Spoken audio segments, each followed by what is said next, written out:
Who is considered as the father of computer science?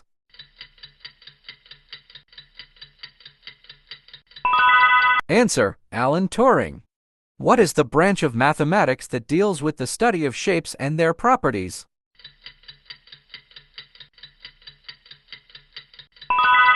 Answer: Geometry. What is the square root of 81?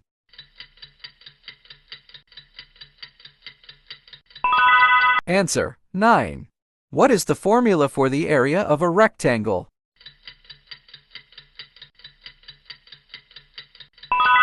Answer: length times width.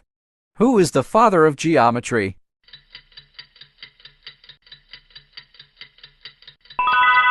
Answer: Euclid. Who developed the famous Pythagorean theorem?